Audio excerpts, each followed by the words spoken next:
Taste the Daily. Ramanathapuram மாவட்டம் நெடுங்குறிச்சி கிராமத்தில் மயானத்திற்கு செல்ல சாலை வசதி கேட்டு ஆட்சியர் அலுவலகத்தில் பொதுமக்கள் மனு அளித்தனர். சாலை வசதி இல்லாததால் வேறு வழியின்றி மயானத்திற்கு உடல்களை வயல்வெளிக்குள் தூக்கிச் செல்வதாகவும் அவர்கள் வேதனை தெரிவித்தனர். இதுகுறித்து பலமுறை கோரிக்கை விடுத்தும் அதிகாரிகள் நடவடிக்கை எடுக்கவில்லை என கூறப்படுகிறது. திறனற்ற திமுக ஆட்சியில் அதிகாரிகள் பொதுமக்களின் கோரிக்கைகளை கண்டுகொள்வதில்லை என குற்றச்சாட்டு எழுந்துள்ளது. சிவகங்கை அருகே சேதமடைந்த சாலைகளால் பொதுமக்கள் கடும் அவதியடைந்துள்ளனர். சிவகங்கை ஊராட்சி ஒன்றியம் கோவானூர் ஊராட்சியில் ஆத்தூரில் இருந்து கோவானூர் செல்லும் தார் சாலை குண்டும் குழியுமாக காணப்படுகிறது. இதனால் அவசர காலங்களில் ஆம்புலன்ஸ் கூட செல்ல முடியாமல் நோயாளிகள் உரிய நேரத்தில் சிகிச்சை பெற முடியாத நிலை ஏற்படுவதாக வேதனை தெரிவிக்கும் மக்கள் அன்றாடம் வேலைக்கு செல்வோர் அவதிப்படுவதோடு விபத்தில் சிக்கும் அபாயம் ஏற்படுவதாக குற்றம் சாட்டியுள்ளனர். இதுகுறித்து மாவட்ட நிர்வாகம் உரிய நடவடிக்கை எடுத்து சாலையை சீரமைத்து தர வேண்டும் என மக்கள் கோரிக்கை விடுத்துள்ளனர்.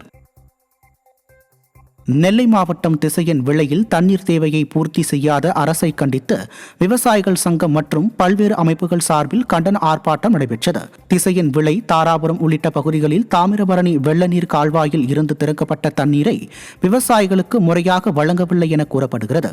திராவிட மாடல் அரசு விவசாயிகளை வஞ்சித்து வருவதாக குற்றச்சாட்டு எழுந்துள்ளது. கடலூர் மாவட்டம் பன்ருட்டி அருகே குடியிருப்பு பகுதிக்கு செல்லும் வழியில் டாஸ்மாக் கடையின் கட்டிடம் கட்ட எதிர்ப்பு தெரிவித்து மாவட்ட ஆட்சியரிடம் பொதுமக்கள் மனு அளித்தனர். பன்ருட்டி அடுத்த பணப்பாக்கம் குடியிருப்பு பகுதிக்கு அருகில் இருந்த டாஸ்மாக் கடையை சென்னை உயர்நீதிமன்ற உத்தரவுப்படி அகற்றப்பட்ட நிலையில் தற்போது கிராமத்திற்கு செல்லும் சாலையிலேயே டாஸ்மாக் கடை வைக்க புதிய கட்டிடம் கட்டி வருவதால் இதற்கு எதிர்ப்பு தெரிவித்து மாவட்ட ஆட்சியரிடம் மனு அளித்தனர். நாமக்கல் மாவட்டம் பள்ளிப்பாளையம் அருகே ஊராட்சிகளை நகராட்சியுடன் இணைக்க எதிர்ப்பு தெரிவித்து கிராம மக்கள் ஆட்சியர் அலுவலகத்தை முற்றுகையிட்டதால் பரபரப்பு ஏற்பட்டது.